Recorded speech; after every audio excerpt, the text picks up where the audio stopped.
what's up, everybody? Isaac here, Civil Engineering Academy. Excited to be with you on another podcast episode. Today, I have a special guest, Jamila Thompson, EIT. She actually works for Meta as a technical program manager, but has a vast experience also in civil engineering, dealing with building data centers. Found her world into the tech world. But she actually, the reason why I brought her on is because I wanted to talk about her book, which is called Girls Can Be Engineers. And it's a fascinating book that helps young girls, women of color feel empowered to go after positions like engineering and, get after it. So I wanted to bring her on to talk about the book that she wrote, why she wrote it, also to get her background in the world of civil engineering and what she does today. It's a fascinating conversation. I really enjoyed talking with Jamila, and I think you will enjoy this episode as well. Please check out her book that she wrote. You can go check it out, jhlindoauthor.com. It's called Girls Can Be Engineers. You can also just search it up on Amazon. You will find it there. She is self-publishing this book, but it is a really good one. So definitely check that out. Anyway, I'm excited to share this podcast episode with you. It's a great one, and we'll see you in a minute.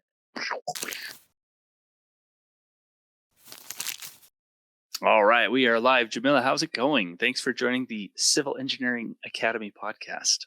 It's going well. Thank you for having me. Awesome. Well, I have to first apologize for my voice. I have 4 kids, and kids get sick, and I get sick because of that. So we'll get through it, though. We'll get through it. Well, this is exciting. I'm excited to have you on here. We connected over kind of the book that you've written for girls to become engineers. And I just wanted to talk about your overall journey, I guess, into civil engineering and the book and a couple other questions too. So I like to start out though about maybe what led you into the field of civil engineering. How did you end up there? Yeah, well, actually, pretty funny. Earlier today, I was looking at my homework from a junior year in high school, and I wrote as one of my answers that I wanted to be an engineer. So I think when that was really my first exposure, junior year of high school, because I really wanted to help people. I was thinking about being a doctor.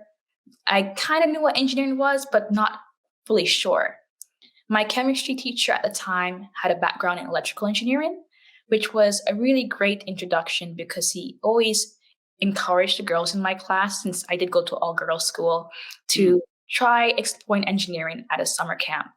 And the summer was approaching, and his school, alma mater, Manhattan College, was offering a summer camp for engineering. And he really encouraged the girls in my class to attend, and I took the opportunity. And there I learned about different branches of engineering, like civil, chemical, electrical, and mechanical. And we did a lot of hands-on activities, and I found it very fascinating. So I think that was my first introduction. And after that program, I thought, I'm going to stick with this. So I ended up just continuing my education at Manhattan College, where I did civil engineering. Wow, that's fantastic. Was there anyone else, like in your family or anything like that are engineers too, that helped form that decision? My uncle's actually an electrical engineer, but I didn't really have much exposure to his work. But he was definitely there to answer any questions that I had once I decided to explore engineering. Wow. Okay. Well, that's awesome.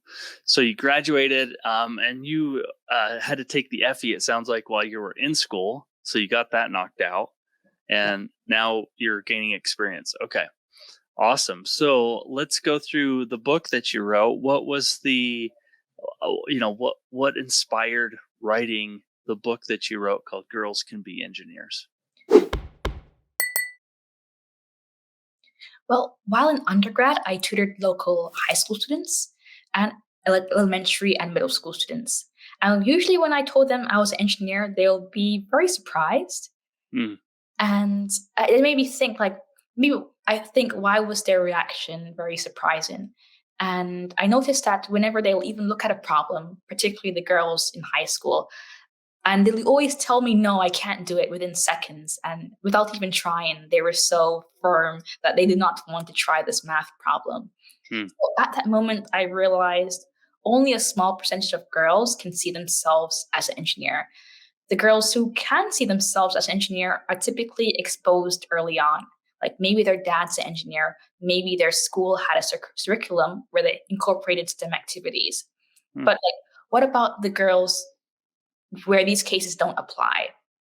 So I was inspired to write a book because I wanted to give an early exposure to engineering, to school, to the students and young girls just starting out, trying to figure out what career they want to become. So that's really my motivation writing the book. Wow, that's awesome. And um, I guess how long did it take to write? Did it take some time to put all that together? So usually I'm a very I'll do it tomorrow kind of person. Mm-hmm. And as an engineer, there's a part of me that wants a schedule, that wants a timeline. So I really had to sit down and think, like, let's get this accomplished. And it only took me about 3 months with the timeline I set out. So I found a illustrator, editor, and I figured out how I was going to publish the book, which was self-published. Mm-hmm. And just found a lot of people to help me on my team, which helped me meet my deadline of 3 months. That's awesome. Well, I think the book inspires a lot of girls to reach their dreams, or just show the possibilities of what else is out there. To become an engineer, among a lot of other different areas. Um, are there other things, I guess, in your mind, or any tips that you would share to empower girls to become engineers, or just reach their dreams of trying positions and jobs that maybe they never considered before? It's a good question. Well, I think uh, in terms of how to empower, I think the book is really a great way because I was able to introduce the book into homes and schools. And personally, I love just to speak with girls. So I always have like my LinkedIn available if you need any advice or tips on how to succeed in engineering. So I really think finding a person in your field that you would like to be a part of, trying to contact them, set in a time, because I realized that everyone in their careers are willing to do a coffee chat. Just sit down and ask them as many questions you have. So I think that's a great way to just empower yourself in as you find a career that works for you. What tips would you give to girls that may consider STEM, but like you said, they sometimes don't want to dive into those difficult math problems or whatnot. What tips would you have for, I guess, any girl or woman considering a STEM filled? I think mainly just doing what you love and try to think like, how can I incorporate this in a career? Like maybe you love math, but you're not good at it, and that is math applicable to many engineers as well. But I think that we just try our best and always ask questions. And I think those are two aspects of an engineer and just people in STEM that they really stand by. So feeling free to ask any questions that you have and just being curious. So math and science aren't the only elements of an engineer. There are more to it.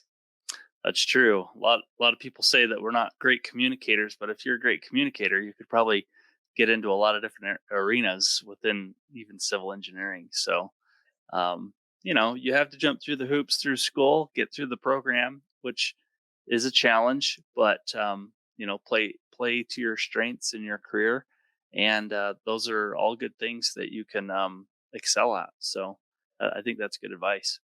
Um, what challenges, I guess, personally, have you faced jumping into this world of engineering?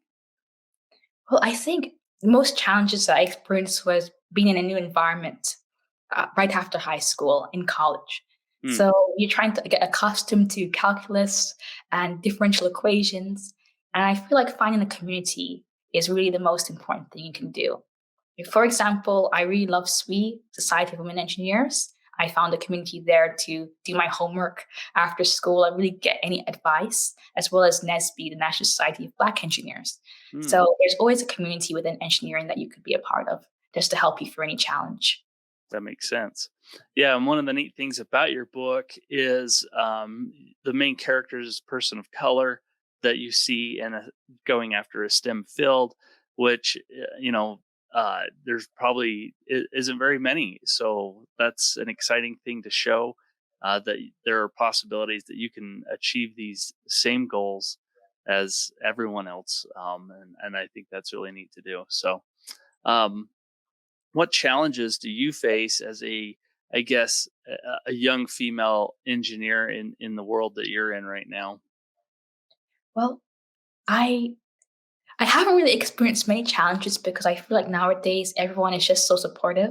You can Good. always have someone there to help and answer your questions. And I really think that people are just always willing to help. So thankfully, there haven't been many challenges to date. Awesome. So, take me through what you do today. What do you do for your career today? So I'm a technical program manager, and I help software engineers just get organized, basically. So I act as a program manager, which just means that a program is numerous projects that Hmm. are related. So that's what I help manage. So, for example, let's say these engineers see some help improving a process that was already in place to receive feature requests. So the feature request could be like a change for messaging, a messaging app. So they're receiving a number of incoming requests. How can they be organized appropriately? That way we're able to meet the deadlines and understand like which is the most priority and which meets the business needs of the company. So that's usually a day to day. That's what I go through. That's neat. So, I guess that's a note for everybody because previous to that, you were probably more heavily into the civil world, and now you're into this technical role, which is seems to be more like a project management role. Is that something you would agree with? Yes, correct. It's more of a project management role. Okay, well, that's pretty neat. So, I guess there's a point there that even though you got an engineering degree, you can still make changes to your career. You can, get into it seems like a technical field as a program manager and even do something in that arena. Would you say that I guess being an engineer has transferable skills to a lot of different disciplines? Yes, I definitely agree with that. Because I think when I did data centers, where I was a program manager, I thought to myself, like, as an engineer, as a program manager, a project manager, we can manage anything. So why not apply to this to other industries? So like software engineering, and we could still be successful with our transferable skills. That's neat. Well, I'm also curious, I guess as a civil engineer, is there a desire still to earn the PE license, or is that something you'll get it when you need it kind of thing, or where's your mindset on that journey? Yeah, as a civil, I think the PE is very important as it really holds a lot of responsibility associated with it. And I think as a civil engineer, it's always nice to have as well. And in terms of me receiving it or planning to receive it, I'm not quite sure. I'm kind of going where the wind blows me at the moment. Hmm. But I'm hoping to maybe one day pursue it in the future. That's awesome. Well, yeah, I agree. It's definitely for civil engineers. I think it's definitely a must for you to boost your career. And you've already got the FE done, so you're halfway there anyway. So, well, this is neat. Well, I'm excited about your book and to help promote it. Can't wait to get others reading it as well, so girls can be engineers. Jamila, where can people find this book? Yeah, people can find the book on Amazon, right? You can simply search Girls Can Be Engineers by Jamila H. Lindo, and it will pop up immediately. Sounds good. And if people have career questions or anything about, maybe they're in school, struggling through whatever school's throwing at them, or maybe they've just started their career, would you be okay if people reached out to you via LinkedIn or any other method? Yeah, definitely. My LinkedIn is Jamila Thompson, comma EIT. So feel free to send me a message and I'm happy to answer. Perfect. Any other tips or advice you'd like to share with girls or women jumping into the world of civil engineering? Yeah, I think when as an engineer, the advice I've always heard is that if you do what you love, you never have to work a day in your life. So keep that mentality as you complete your career and you complete your studies as well. That's awesome. Great advice. Well, Jamila, this has been really fun to do. Thank you for coming on to talk about your book, Girls Can Be Engineers. We'll make sure we link all of that in the show notes, and for just giving us your tips and advice about starting your journey into engineering and some of the challenges that you've gone through, and really empowering women and girls to become engineers, or really any other profession where uh, they want to reach their dreams. So good stuff. Thank you for jumping on and doing this with me. My pleasure. All right. See ya. Bye.